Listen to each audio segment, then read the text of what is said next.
This is review problem number 5 for assessment number 4. In this problem, they basically ask you to solve the triangle. So solve the triangle. Now, when they ask you to solve the triangle,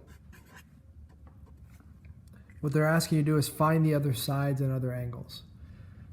Now, we need to draw the triangle first. And I always like to just draw an arbitrary triangle.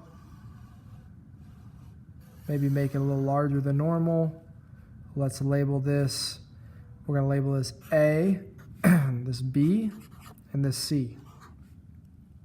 So this is little c, little a, little b. Now they give us little b, which is 7. They give us little c, which is 33. And they give us the angle C, which is 145 degrees. Now, I have two sides and an angle. If I want to find these other angles, I've got two choices.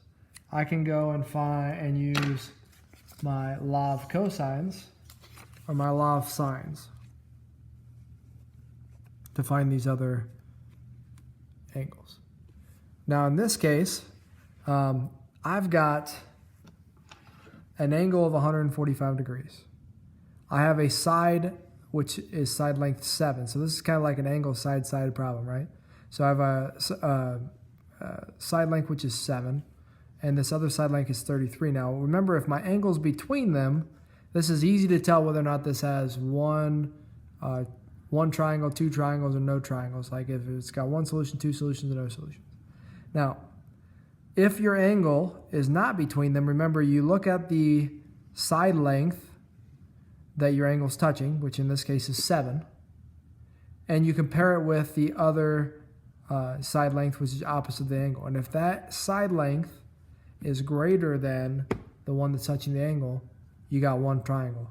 So in this case, we have one triangle, which means I can use law of sines just one time through. I don't have to do any adjustments for two triangles.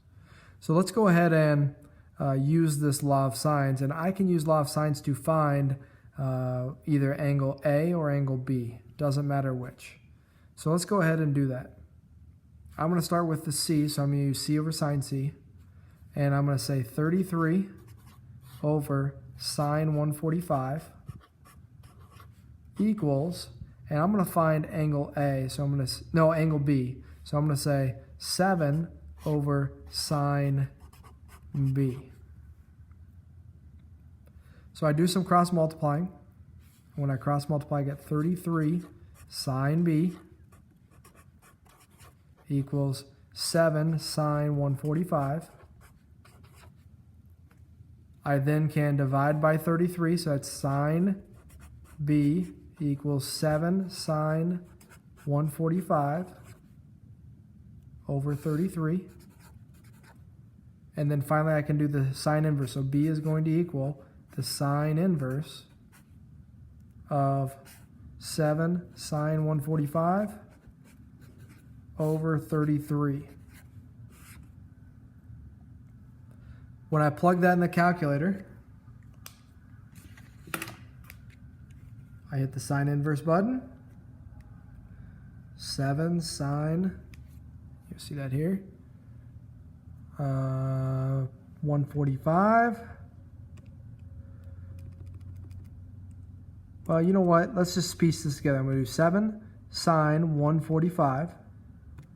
Then I'll divide that by 33, and then I'll do the inverse of that answer. 6.98 is my angle. So my angle for angle B is 6.98. I don't know what they want you to round to, but we'll go 6.99. So that angle there is 6.99. Okay, if we know this angle and this angle, we know this angle here, angle A. What do we have to do? We say angle A equals 180 minus 145 minus 6.99. Plug that in the calculator. 28.01. So this angle is 28.01 degrees. Now I can go ahead and I could either use this angle, or I could use the law of cosines to find this spot here.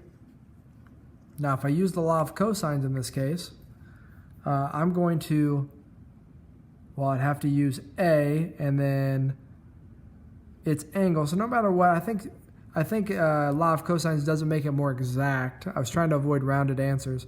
I think we probably just want to use, let's just go ahead and use law of sines again. I think that'll be easiest. So we'll say that A over sine 28.01 equals, we'll go back to our C's here, 33 over sine 145. Multiply that across, you get A equals 33 sine 28.01 over sine 145. And we can say that equals, so plug that in, 33 sine 28.01 divided by sine 145 gives me 27.02. So this is 27.02. And we're finished. And we used law of sines to do the whole thing. We didn't even use law of cosines.